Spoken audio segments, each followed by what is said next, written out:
Now here's part 3, part 2 come up. Let's just get on with it.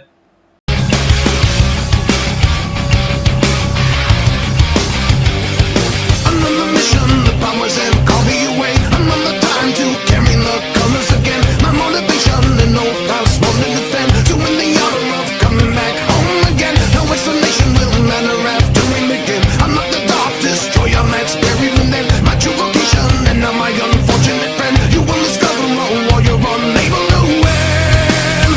I'll have you know that I've become.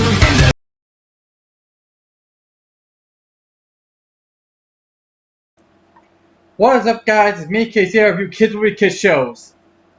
I soon realized that, well, there are a lot more sequels of Disney movies than I originally thought, so I said, why not just come up with at least 2 more? So we're going to do this one today and do possibly another one tomorrow until I get to the final one. I have no idea which is the final one is, but I get the feeling it's going to be the worst Disney sequel ever. Dark fandom, you probably would. Anyway, now today I'm going to take a look at... Oh, right. I said I was going to take a look at this one. Mickey's Twice Upon a Christmas. Bah! A Christmas film, much like its predecessor, follows 5 different stories of our favorite Disney characters. But while the last one had great animation and all that good stuff, this had the opposite. Bad CG animation, mind you. And also horrible stories. Well, I shouldn't say that all of them were horrible. Well, okay. The one with Daisy and Minnie Mouse fighting over a crown for our ice cream competition and kind of thing, that was just plain stupid. I mean, that was completely out of character for Daisy. I could see someone like Donald acting like that, but not Daisy. Not to mention Max has a new girlfriend, a really ugly CGI girlfriend.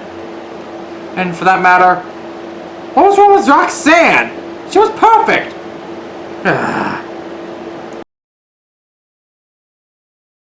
And also there was this one little story that bothered me. Like, really bothered me. Like, the one with Donald Duck short. And apparently Donald wants to take a break from all this holiday buzz, but Daisy and Huey, Dewey, and Louie insist that he go with them. And everyone just want to shun him for not being in the holiday spirits. Oh, crumbly sake, it's because of the cranks all over again. So, Donald just want a relaxing time, but circumstances keep dragging him into it, and he's in the wrong. Ugh, poor Donald. Overall, dumb Christmas movie. Watch the original. Oh, don't watch this, okay? Okay. Next one. Let's see, it's Tarzan 2. Oh no. No. Let's get on with it. Now, the thought comes about a Tarzan sequel sounds pretty awesome. I mean, and continuing the adventure of Tarzan and his friends going through the jungle, having to fight a jungle beast and stuff like that, and taking on poachers. That's gonna be awesome. But instead, we got a mid-quel to the first film with Kid Tarzan and his kids' friends, and having to deal with this Ma gorilla character and her gorilla sons. Yeah, I think that disappointment speaks for itself. Now, if you think of the first film, you automatically think Tarzan growing up had to become a man raised by the apes, becoming the lord of the apes, defending the jungle from poachers and his family from vicious predators. And of course, saving his love interest, Jade. And, I mean, we saw the guy being chased by baboons, took on a leopard with his bare hands, and went toe-to-toe with some pretty bad poachers. And do you want to mention what happened to Clayton? Yep. Well, what do you don't imagine? Kid Tarzan and his animal friends deal with some sort of grumpy old gorilla. voiced by a legendary comedian, which is kind of sad. And that legendary comedian is being degraded and being not funny. I guess he must really need a paycheck. Bottom line, dumb movie. Skip it and just watch the first one. You'll do your kids and yourself a favor. Alright. Next one. Let's hope it's better. Stitch Little and Stitch 2. Stitch has a glitz. Oh no, no, no. Okay. This is an actual sequel to the movie. It takes place after the events of the first film, with Lilo and Stitch learn to live together, and, well, also Stitch having some sort of strange virus making him act all weird, and apparently he's dying. Well, okay, that seems some pretty heavy stuff. If I wonder what they're gonna spend the whole runtime with. Just Lilo and Stitch trying to one-up Lilo's rival, and Lilo acting like a little jerk to Stitch.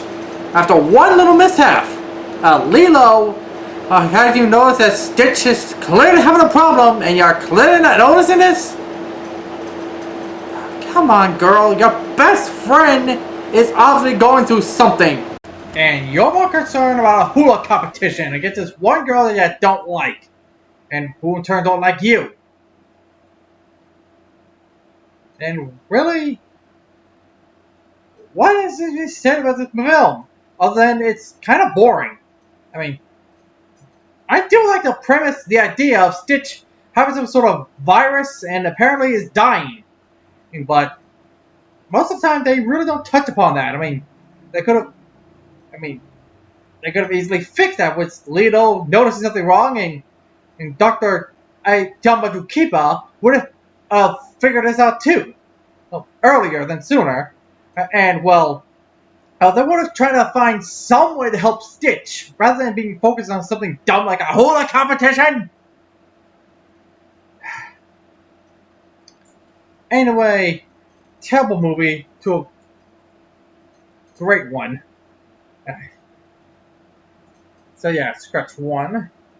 Well, maybe the next one will be better.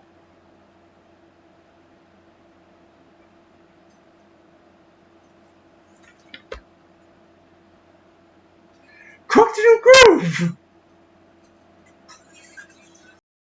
You guys remember how funny Patrick Warburton was as Krunk in the first film? Well, they decided to want to ruin the character. And, well, the humor he had in the first film.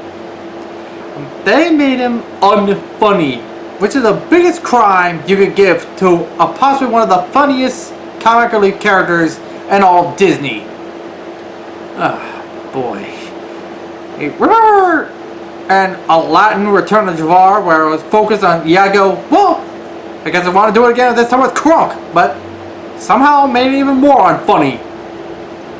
I know I use the word a lot, but that's the perfect word to describe this movie. Unfunny. I mean, Kuzco was barely in the film. I mean, sure, it was narrating it, but still. And, well, it's 3 stories into one, so yeah, it's one of those sequels. Like, what would Disney learn? Hey, Disney gave me a paycheck, so I needed the money, so yeah. I thought it was really funny in the first one. I tried to listen to Angel's Eye to Me, but he wasn't very helpful. I mean, he was, but I honestly think Dopamine, of course, well, he couldn't actually take it because, well, money. And he also could do push-ups with one arm. That's pretty impressive. Yeah, it's kind of hard for me to pick which one I should choose to listen. And, well, after seeing this, I clearly shouldn't have listened to Angel. I should have listened to the Angel. Why did I not listen to the Angel? Well, I mean, this is almost as embarrassing as Underdog. Ugh. Well, I think that's because. Alright. Let's see what the next one is. Hopefully it'll be a lot better. Scratch one and Bambi 2? Yes, apparently there's a sequel, or rather a midquel, to Bambi. And well, surprisingly this film isn't that bad. I mean, unlike Tarzan 2, it actually forwards the story, sort of. And well, it more focuses on Bambi's relationship with his dad, the Prince of the Forest. I really like the title, Prince of the Forest. Wait, how come he's not called King of the Forest? Yeah, well, I'm not gonna question royalty. Anyway, hey, it's about Bambi coming to grips with his mom being dead. Yeah, you all know that thing. Dead mom. And tears are around, and then waterfall scene. Yeah. But anyway, this took a lot more focus on Bambi's relationship with his dad, and well, him learning how to be the future ruler of the forest. And well, surprisingly, at the end, he really did. Now if you really think about it, Bambi and his dad didn't really interact that much in the film, or at least we don't get to see them interact that much. We always saw them with a quick glance in his first scene, and then that whole aftermath of his mother being killed thing, and finally at the climactic fight with the hunters. It's honestly kind of breathtaking to see this kind of relationship between the father and his son. Well, in this film, I mean, it wouldn't be the first, nor probably the last time Disney does that kind of thing. But, yeah, it's pretty impressive. Plus, spoiler alert, Bambi's horns are growing out. They grow up so fast. Well, actually, when you're an animal, you grow up fast because, well, animal years. I honestly don't know how long a deer can last, but whatever. Anyway, that's all for today. See you all next time. Farewell, friends. Don't forget to like, share, and subscribe. And don't forget to check us out on Facebook, Twitter, and DeviantArt.